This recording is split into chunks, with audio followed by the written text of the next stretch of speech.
E o Lula, o pai dos pobres, isolado, lá no iate de luxo, tomando champanhe com a Janja. Então esse é o Lula. Eu digo o seguinte, ninguém vai perder a eleição pro Lula. Ninguém perde.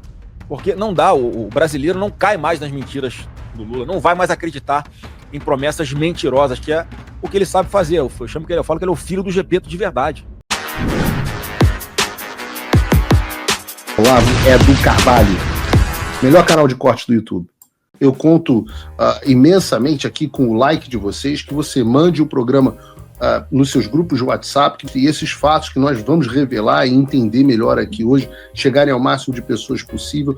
Então, manda o programa para os amigos e manda o programa para os inimigos, especialmente esse, porque esse é o Paulo Figueiredo Show. Eu quero entrar na questão da sua candidatura, Flávio. Eu sei que a gente tem um tempo limitado, então quero abordar o máximo de assuntos possíveis sobre a sua candidatura. Deixa eu chegar um pouquinho, deixa eu me arrumar aqui. Eu estou escorregando aqui na cadeira. Você está em casa. Sobre a sua candidatura especificamente, vamos falar aqui sobre... Seu pai tem acompanhado o crescimento da sua candidatura, porque houve do seu anúncio, que foi recebido com muito ceticismo por muita gente até agora, houve um crescimento grande seu, né? Não só nas pesquisas, que está demonstrado nas pesquisas, mas há também um sentimento, dá para a gente capturar um sentimento de otimismo muito grande, e muita gente que era cética a você perdeu esse ceticismo. Teu pai tem acompanhado isso? Vocês chegaram a conversar sobre Paulo, isso? a gente, nas poucas oportunidades que eu tive de estar com ele, eu conversava com ele, levei pesquisas, aquelas iniciais, então, antes do Natal ainda, que já eram surpreendentes até para mim, porque foi um crescimento muito rápido. Mas, assim, sempre foi algo que é uma coisa que eu nunca duvidei, porque a força disso tudo, Paulo, não é o Flávio Bolsonaro, é o Jair Bolsonaro. Tava todo mundo aguardando ele apontar para algum nome, e qualquer que fosse o nome, isso aconteceria o que está acontecendo comigo, acredito eu. Com a vantagem de eu ter o sobrenome Bolsonaro e de as pessoas enxergarem em mim um Bolsonaro que muitas vezes elas gostariam de ter visto no próprio Jair. Eu falo, Paulo, todo mundo que tentou ser igual a Jair Bolsonaro se deu mal, cara. Eu não tenho nenhuma pretensão de tentar chegar aos pés do meu pai. É um cara inigualável. Eu gosto daquela frase do Valdemar. Ele é de outro mundo, ele não é desse planeta. E não é, porque é o cara que é abençoado por Deus. Eu já falei em diversas oportunidades, não tenho outra explicação para acontecer o que aconteceu com ele se não fosse Deus tomando conta da vida dele, desde a trajetória política dele, da forma como foi, ele ter sobrevivido à facada, os 4 anos de governo. E o que está acontecendo agora também, ele passando pelo que está passando e ainda forte pra caramba. É a maior liderança política do Brasil, não tem como falar o contrário. Então, eu informei para ele algumas vezes como é que estava, ele estava muito feliz com o resultado, ele até falou, ô bicho, vai com calma. Não posso nem usar a expressão que ele gosta de fazer umas analogias que não são muito publicáveis, né? Eu gosto dessa.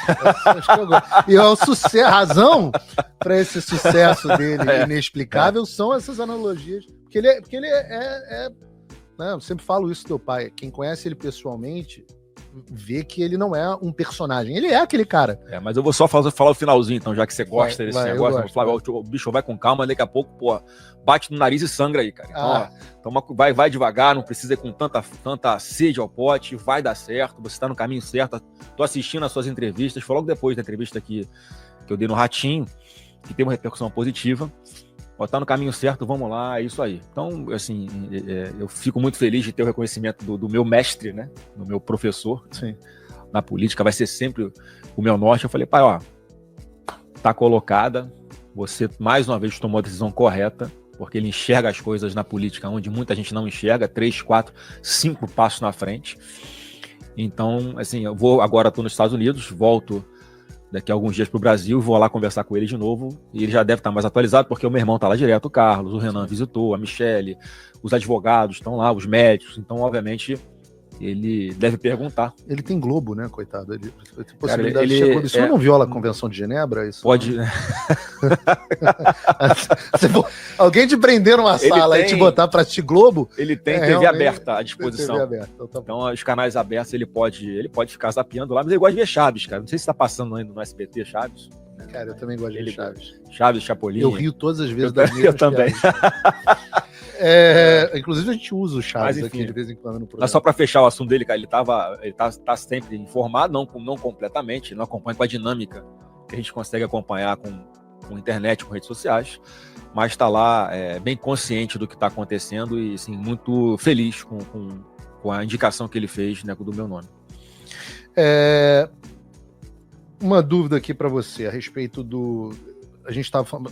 Só para deixar claro, aliás, não tem negócio... eu sei a resposta, mas eu quero que você fale aqui, olhando para a lente da verdade, como dizia o Clodovil. Não tem negócio de balão de ensaio. A candidatura é para valer e vai até o final. Deixa eu falar para qual câmera? Essa aqui, né? Você que está apostando aí em balão de ensaio, você que está apostando que é algo que lá ali no final de março, começo de abril, eu vou voltar atrás, a chance é 0. Eu sou pré-candidato e só abro mão se for para Jair Messias Bolsonaro. Aqui não restem mais dúvidas. Perfeito. Eu vejo que, conforme essa convicção de que sua candidatura é para valer, e uma coisa que eu vejo, acompanho de perto, é que você é uma pessoa, sempre foi uma pessoa muito de conversar. Você sempre foi uma pessoa de diálogo. E eu vi que você foi conversar com vários setores da sociedade. Um que mudou de postura, parece estar mudando de postura bastante em relação a você, é a turma carinhosamente apelidada de Faria Lima, né? Os Faria Limers. A Faria Lima tem mudado muito a postura em relação a você. Saiu no jornal, não comento nenhuma inconfidência aqui, que você encontrou com o André Esteves, inclusive, que é um player importante hoje da elite econômica brasileira. Como é que tem sido, o que o Flávio Bolsonaro tem dito a essas pessoas? Ô Paulo, havia essa dúvida, né, se o meu nome seguiria firme e consolidado.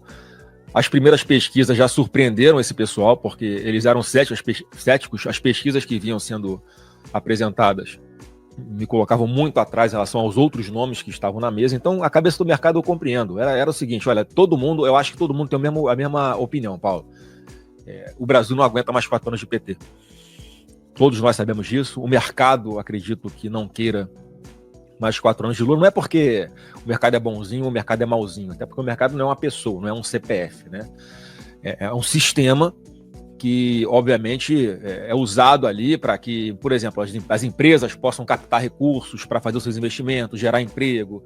Enfim, é um mecanismo muito complexo e que flutua conforme as expectativas do que eles projetam para frente com relação ao Brasil.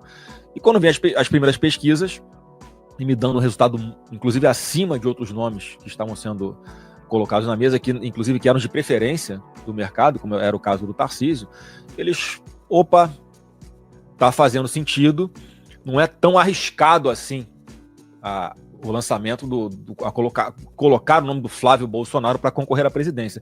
E nessas conversas, Paulo, eu explico isso, eu falo que como é que um candidato é inviável se ele aparece com mais de 30% numa pesquisa, sem eu ter feito movimento nenhum pelo Brasil.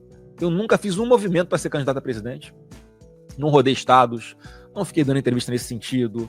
Sempre aqui leal ao que o dono da franquia, que eu falo que é o Bolsonaro, me orientava a fazer. É o Bolsonaro, é o Bolsonaro, é o Bolsonaro. Quando ele fala que sou eu, isso tem essa virada de chave surpreendente. Rapidamente, as pesquisas já me dão um V0, que a gente chama inicial, muito, muito alto, um piso muito alto, porque estava todo mundo esperando isso, Paulo. Quando o Bolsonaro apontar o nome, esse é o cara. Inclusive, muita gente estava cobrando, tem que ser ainda em 2025. Aí, quando o Bolsonaro faz o que eles querem e anuncia o nome, olha, vamos esperar mais um pouco, esperar ver como é que vai estar, se vai consolidar, se não vai. Peraí, eu não queria que ele escolhesse o nome, ele escolheu. Talvez porque houvesse convicção de que ele escolheria o nome que eles estavam querendo que eles escolhessem. Então foi esse ponto, e outro ponto que eu tenho assim, para que todos entendessem que era não era nada balão de ensaio. Eu vou até o final e vou vencer as eleições, né, se Deus quiser. E o outro ponto era com relação à plataforma econômica, que eu não tenho o que inventar. Eu tenho que dar continuidade ao que o Paulo Guedes vinha fazendo, que foi um trabalho genial, magistral. O Brasil foi um dos países no mundo que mais rapidamente se recuperou da pandemia. Números econômicos que colocam o Brasil na vanguarda que nunca esteve. Logo pós-pandemia, você vai lembrar, Paulo, o Brasil tinha um PIB maior do que o da China. A inflação no Brasil era menor que a nos Estados Unidos. Crescimento, sim. Então, assim, obviamente, eu nunca tinha visto o Brasil ter uma inflação menor que os Estados Unidos. Nós batemos recordes de carteira de trabalho assinada, foram mais de 100 milhões de carteira de trabalho assinada num determinado momento. Bolsa batendo recorde, quer dizer, pós-pandemia. E mostrou que, imagina se o Bolsonaro jogou num gramado de várzea, como a gente fala, com lama, e já foi bem sucedido, imagina se ele joga num tapetinho de São Januário. Como é que o jogo não ia ser o resultado ia ser melhor ainda. Então, o que eu tenho dito é isso, a candidatura é concreta, é real, vamos até o final, e a parte econômica vocês podem ter certeza que eu vou fazer de tudo para montar uma equipe sensacional na parte econômica, com autonomia para fazer o que tem que fazer, e se Deus quiser, com um resultado ainda melhor do que foi no governo Bolsonaro. Eu ia te fazer uma pergunta agora, já que você falou de São Januário, mas eu não quero te colocar numa situação difícil, que é como é que a gente resolve o Vasco. Mas eu vou dizer assim, vou deixar esse problema do Vasco para... Vamos falar de economia Nação vascaína, brasileira. esse ano promete, 2026 vai ser de muitas alegrias, na política e no futebol pra gente. Tem 2 vascaínos aqui no estúdio. A gente tá falamos de Faria Lima, um outro setor importante do establishment brasileiro que recebeu tua candidatura, você mencionou aqui de passagem com certo ceticismo, foi o centrão político. Né? A gente tem uma figura icônica, o teu amigo, eu falo aqui porque ele mesmo diz que é seu amigo, eu sei que é, o Ciro Nogueira. Amigo. Eu sei que vocês têm uma amizade pessoal. Ele teve uma posição dúbia, por outro lado você tem o União Brasil, que agora parece que talvez resolva voltar para o governo e apoiar o Lula. Como é que estão as conversas com o chamado centrão do Brasil hoje? Bom, Paulo, essas conversas é que sempre que eu trato, eu nunca, se não tiver o consenso e a autorização, eu não trago para público exatamente os termos do que a gente conversa. Mas o que eu posso falar é que as conversas são sempre muito boas. O próprio Ciro Nogueira foi uma das pessoas que mais me incentivou, e não foi uma das que mais incentivou, e uma das que primeiro incentivou, aí colocando o nome para ver o que estava acontecendo. Eu que resistia, não queria. Então, tenho boa relação com ele, e assim, eu acredito de verdade que eles virão para o nosso palanque, eu não sei se mais cedo ou mais tarde.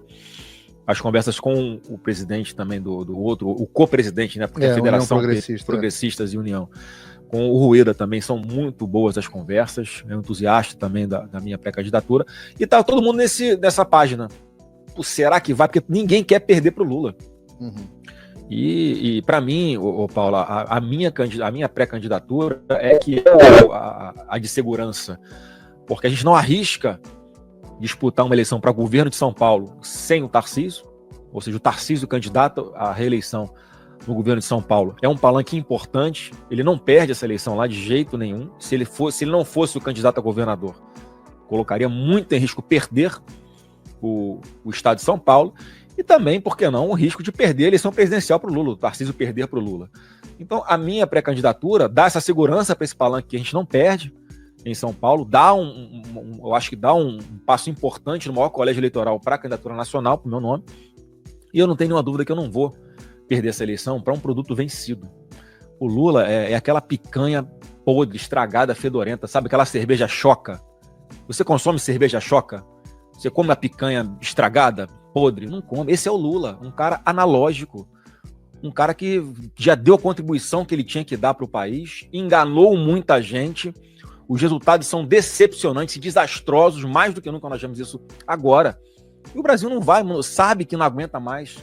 O Lula está cansado. O Lula tem que ir para casa, né, passear pelo mundo com a Janja, ele está milionário, né, não precisa de dinheiro público nem para isso. O Lula é milionário, é o pai dos pobres, mas que quando vai lá para a COP30 no Pará, fica longe dos pobres, né? Fica no iatezão de luxo, não quer ficar lá perto dos pobres, sentindo o cheiro de esgoto, exalando lá dos lugares pobres que tem ali no entorno de onde aconteceu a COP30 lá no Pará. Em vez de resolver os problemas dos mais pobres, aproveitar uma oportunidade como essa, onde centenas de milhões de reais foram gastos ali. E o que melhorou na vida da população no Pará? Nada. E o Lula, o pai dos pobres, isolado, lá no iate de luxo, tomando champanhe com a Janja, e o evento lá rolando solto, os índios reclamando, os pobres sofrendo, indo lá para tirar foto perto do iate, mas voltava para casa para sua realidade triste de ver sua criança brincando numa vala a céu aberto na porta de casa, problema que poderia ter sido resolvido com esses investimentos que foram feitos na Copa. Então esse é o Lula. Eu digo o seguinte, ninguém vai perder a eleição para o Lula. Ninguém perde, porque não dá, o brasileiro não cai mais nas mentiras do Lula, não vai mais acreditar em promessas mentirosas, que é o que ele sabe fazer. Eu falo que ele é o filho do Gepeto de verdade. Esse cara é o Pinóquio encarnado. Ele é o pai da mentira. Não vai mais enganar o povo brasileiro por 4 anos. Olá, eu sou Eliel, criador do canal Olavo do Carvalho. Gostaria de agradecer você que assistiu esse vídeo até o final. Em 2023, quando Lula assumiu a presidência do Brasil, eu sabia que a mídia conservadora teria vida difícil no Brasil e assim aconteceu. Por isso eu criei o canal Olavo do Carvalho, para manter você que está aí do outro lado bem informado, trazendo sempre as notícias do dia, as melhores análises políticas, opiniões que você não vê na grande mídia. Então eu gostaria de agradecer a você que deixou sempre o seu like, que compartilhou o vídeo, que comentou aqui, você faz parte do canal Olavo do Carvalho e a gente chegou a quase 200 milhões de visualizações em pouco mais de 2 anos. Você fez total diferença para que mais pessoas tivessem boa informação. Fica aqui o meu muito obrigado e eu quero te dar um recado breve que a gente tem vídeos novos no canal aqui todos os dias às 18, 19 e 20 horas. Vou tentar trazer agora entrevistas como o Thiago Pavinato, estou tentando o Alan dos Santos, já conversei com o Paulo Figueiredo, e isso é graças a você que assiste aqui, que interage com o canal, você, principalmente você que é membro aqui do canal, você que não é, pode se tornar, entrando no link que está aqui na descrição, e assim a gente vai construindo aos poucos um país melhor, informando as pessoas, porque a gente não pode desistir, né, do nosso Brasil. Então, até a próxima e o meu muito obrigado e um próspero 2026 para você e sua família. Até mais.